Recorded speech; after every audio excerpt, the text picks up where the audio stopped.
Baik,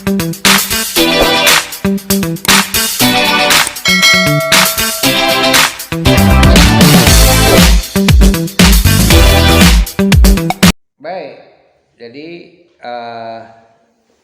Anda udah tahu konsep mimetik kan? Udah tahu. Tinggal lagi Anda mencari karya sastranya. Tapi sebelum itu saya tambahkan lagi contohnya. Pak, tadi kan contohnya rata-rata di fiksi. Tapi ada di fiksi ada apa? Sama. Misalnya nih, ya, misalnya di puisi. Anda nanti bisa baca ada peristiwa, sebetulnya peristiwa politik, ya, yang terjadi di negara kita ini, yaitu pada angkatan tahun 66. 66 udah lahir belum? Belum. Peristiwa apa yang Anda ingat di sejarah 66? Runtuhnya Orde Lama, munculnya Orde Baru. Artinya ada gejolak pada waktu itu, pemerintahan Soekarno diturunkan. Ya kita karena kita bukan orang sejarah, janganlah kita terlalu mendalam. Itu urusan orang sejarah lah. Kira kita tahu aja. Oke? Nah, biasanya momentum-momentum seperti itu oleh penyair, apalagi itu pemimpin nasional, dan bagi dia itu jadi inspirasinya. Oleh Habib Yasin itu dibuatlah namanya Angkatan 66. Bahkan karya-karya Angkatan 66 itu dibukukan oleh Habib Yasin. Anda bisa cari di Gramedia kalau masih ada ya. Ada 2 jilid. Saya punya buku itu. Ya, judulnya Angkatan 66. Nah, kalau kita baca puisi Angkatan 66 itu, meskipun kita tidak selalu ikut serta pada masa itu, kok gayanya begini Angkatan 66? Kok gayanya puisinya pendek-pendek? Ya, karena memang yang terinspirasi itu kan ada demo, ada poster. Kalau dalam teorinya di bukunya Herman J. Waluyo, teori apresiasi puisi, ada namanya puisi pamflet. Jenis-jenis puisi. Ada namanya puisi pamflet. Puisi pamflet itu puisi yang nuansa liriknya itu, kata-katanya seperti di pamflet-pamflet orang demo. Salah satu puisi itu bunyi begini: kalau ingin besar, bicaralah besar-besar. Kalau ingin tinggi, panjatlah pohon tinggi-tinggi. Sarkasme. Karena dulu begitu, orang ingin jadi besar, teriak besar. Dianggap hebat. Begitu. Nah, peristiwa kedua yang menjadi catatan sejarah yang Anda bisa lihat lagu-lagu yang selalu diapakan sama Anda, disuruh nyanyikan ketika kegiatan-kegiatan Hima, BEM. Apa lagunya? Mahasiswa. Apa bunyinya liriknya?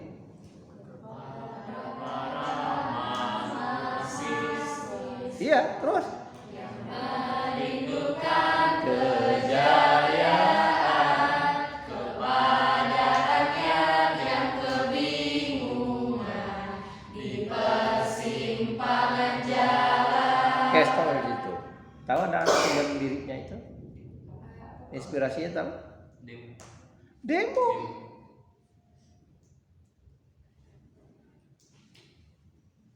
Jadi inspirasinya demo. Demo kapan? Yang puncaknya 98. Jatuhnya Soeharto. Terinspirasi dari sana. Coba, kalau Mars bahasa Indonesia apa? Kami memprodi PBSI, salam bahasa dan budaya, dengan semangat kekeluargaan, kami junjung bahasa Indonesia. Oke, itu inspirasi dari mana? Dari kurikulum mata kuliah. Dari kegiatan-kegiatan ekstrakurikuler bahasa Indonesia.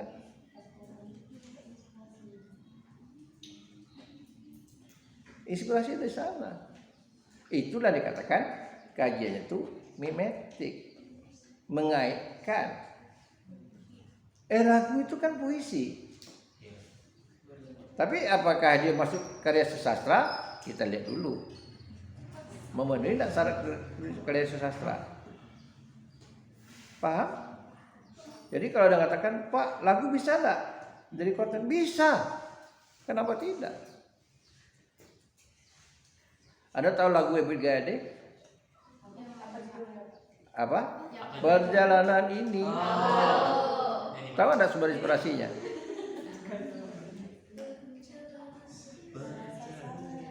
Enak dinikmati aja kan. Tapi inspirasinya itu dari meletusnya Gunung Merapi.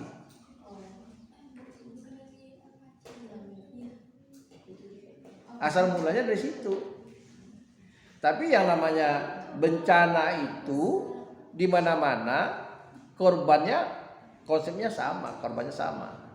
Karena itu setiap ada bencana alam, ya di televisi misalnya dulu selalu diiringi dengan lagu Ebit. Sehingga melegenda dia.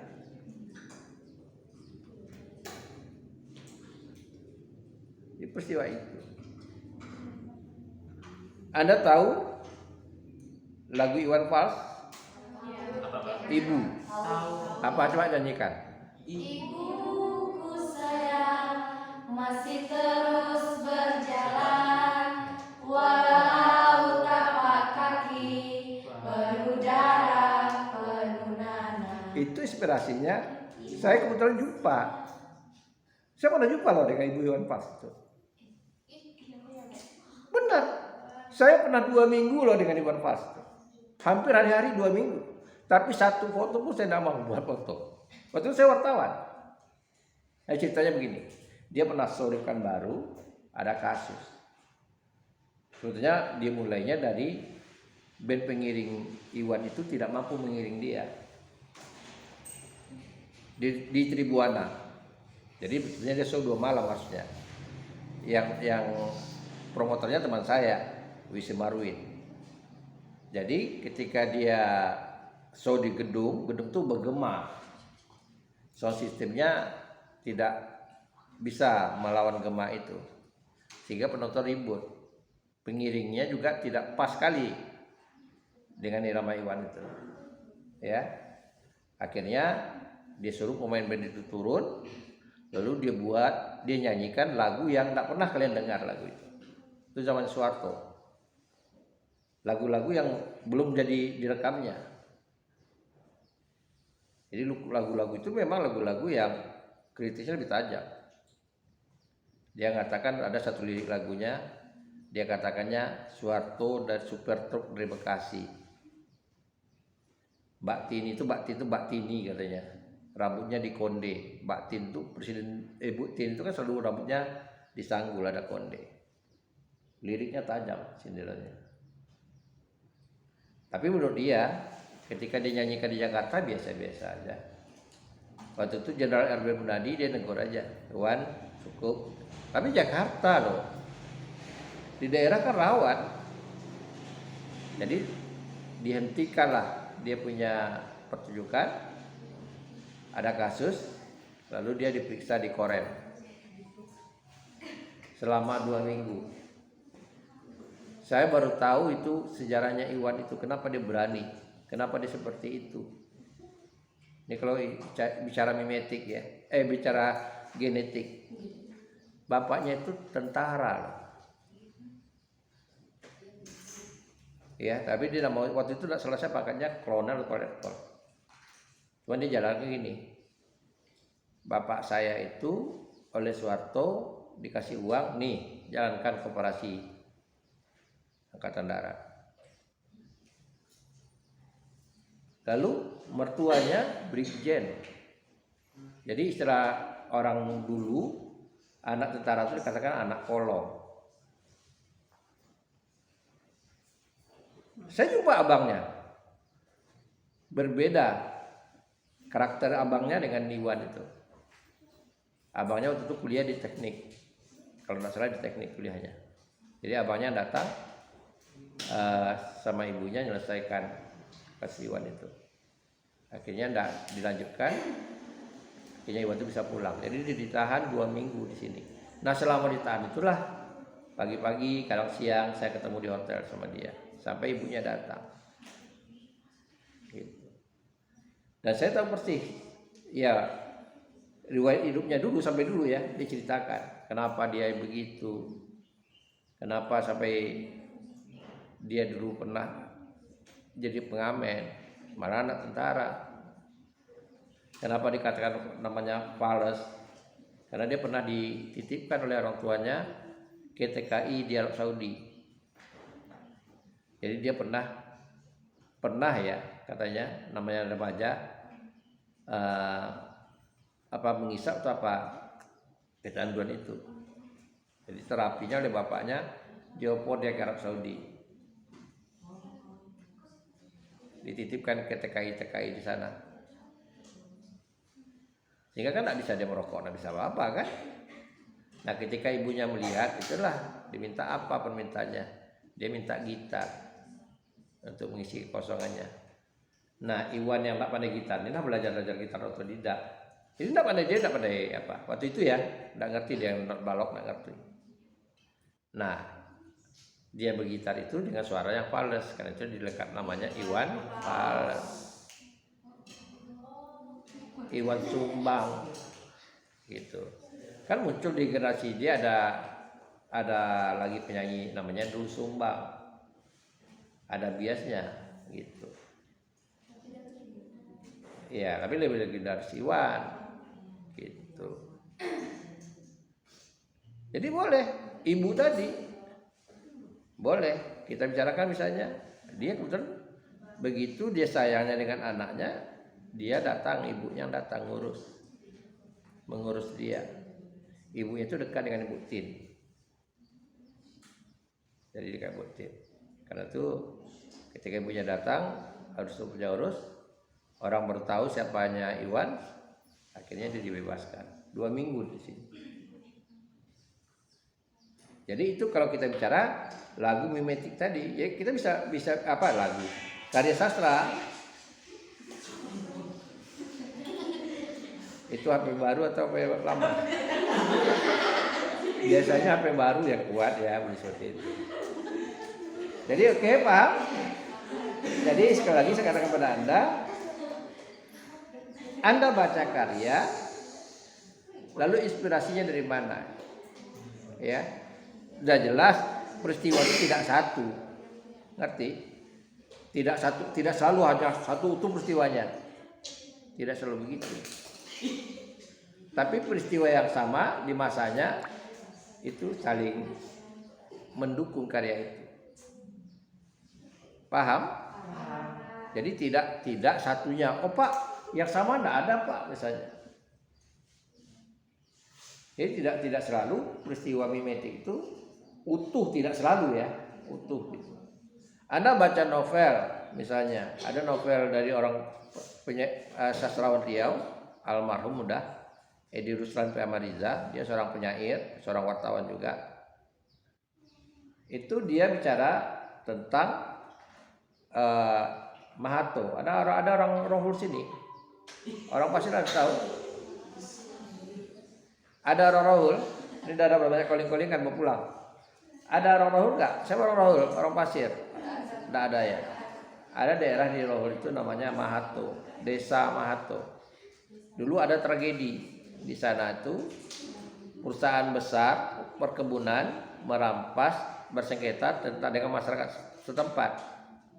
Mereka dapat izin dari kehutanan. Dulunya ya, zaman dulu itu perusahaan-perusahaan besar itu yang menguasai HPH perkebunan, dia dapat izin dari kehutanan dari peta.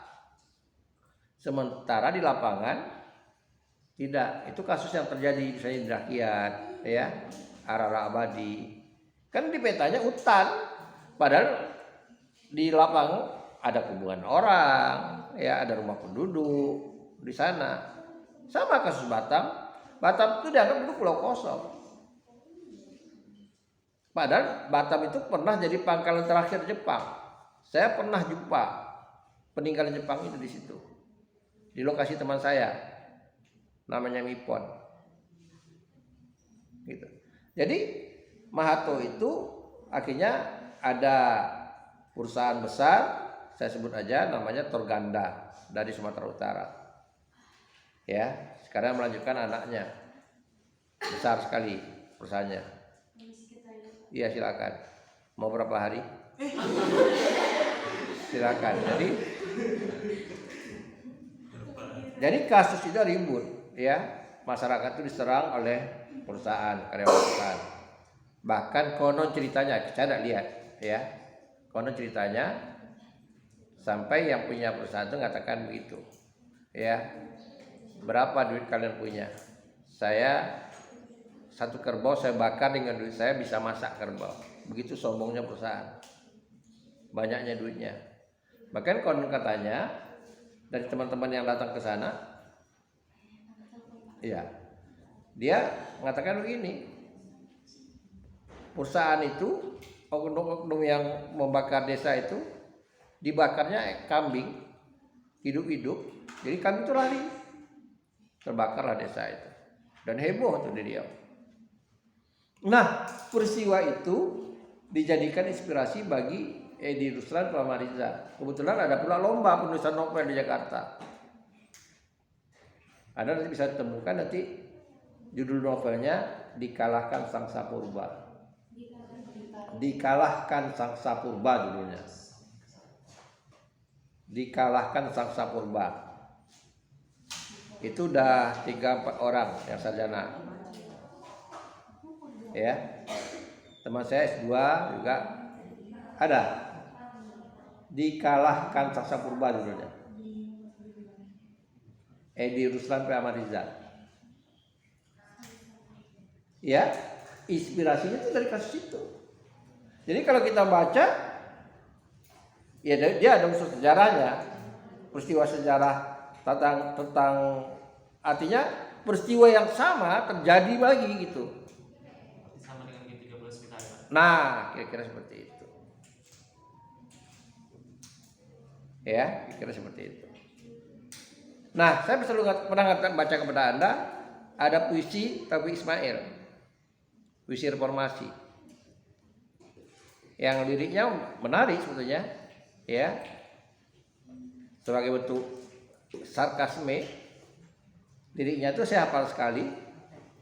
Betul, liriknya begini: mahasiswa takut dengan dosen, dosen takut dengan dekan, dekan takut dengan rektor, rektor takut dengan menteri, menteri takut dengan presiden, presiden takut dengan mahasiswa. Nah, itu inspirasinya dari demo 98. Karena macam-macam politik orang. Soeharto tidak jatuh-jatuh. Setelah demo massa, kalau dilihat di sejarah 98 itu sampai gedung-gedung, sampai ke atap gedung DPR itu orang berdiri. Itu membuat Soeharto akhirnya harus mundur. Ya, dengan legowo dia harus mundur. Begitu. Paham? Jadi kita baca Taufiq Ismail itu, ya kita kaitkan dengan ini juga. Bisa kita kaitkan dengan mimetik. Gitu. Ada yang mau ditanyakan tentang contoh-contoh juga? Nah, Anda bisa juga misalnya begini. Oh Pak, saya membuat karya film pendek mahasiswa. Boleh. Tak jumpai mahasiswanya. Inspirasinya dari mana nih? Ya. Misalnya nih, ada judul, bukan Halimah saja ya, ada judul film yang menyutradara itu perempuan. Bipolar. Ya, Anda lihat Bipolar. Jumpai kakaknya. Ini inspirasi dari mana, Kak? Ya. Bisa saja dia menonton film orang yang berkasus penyakit bipolar itu, atau dia sendiri dia mengalami, atau keluarganya mengalami. Begitu. Paham? Paham. Tahu jalan pulang? Nah, kalau tahu jalan pulang, kalau tidak pakai Google Map. Baik, sampai di sini program kita. Dan sekali lagi saya ingat kepada Anda, saya tidak menunggu tugas Anda. Yang berkepentingan itu Anda, ya. Mudah-mudahan tugasnya benar, ya. Sekali lagi saya ingat pada Anda jangan pikir durasinya. Pak, boleh Pak buat konten 2 menit, 3 menit. Bukan itu yang penting. Yang penting Anda puas dengan konsep itu. Dan jangan lupa, saya menggunakan sistem namanya, Anda lakukan riset, seperti yang saya lakukan seperti tadi. Riset, lalu Anda buat konsepnya, baru buat konten. Ya, oke. Dan jangan buru-buru. Suara Anda jangan buru-buru. Ya, biasa aja. Ada yang beberapa orang yang berbakat buat konten. Saya komentari betul, kamu berbakat nih jadi ini. Jadi betul-betul dia seperti berbicara dengan yang nonton YouTube-nya. Ada, karena itu Anda nonton teman-teman Anda. Saya komentari, Anda berbakat nih jadi YouTuber, jadi konten kreator. Nah, jadi jangan buru-buru. Satu. Yang kedua, adalah kalian itu kan kamera nih, HP kamera. Kalau saya kayak sekarang nih, saya video langsung. Jaraknya jangan terlalu jauh. Ya, kenapa saya taruh di sini? Karena saya tidak pakai mic, saya punya mic ini. Kalau jauh, suaranya tidak dengar. Kalau ini agak nyampe sedikit, apa-apa lah. Idealnya di depan kan. Gitu.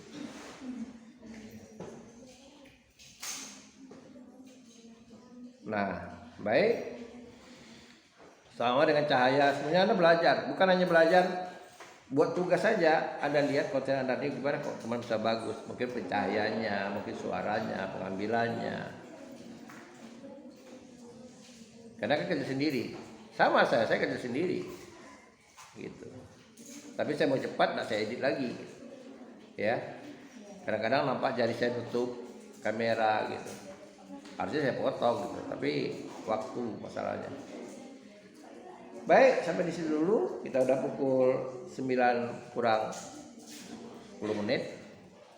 Ya, mudah-mudahan Anda bisa paham lagi. Kalau tidak, ya kita mungkin menambah teori. Teori ini Anda pahami itu akan berarti nanti ketika di semester 3. Ya. Ini semester 3 mengulangi lagi. Karena apresiasi itu menggunakan teori-teori ini. Kemudian kapan lagi? Ketika menulis skripsi. Bagi yang menulis kajiannya sastra. Oke, sampai di sini dulu. Assalamualaikum warahmatullahi wabarakatuh.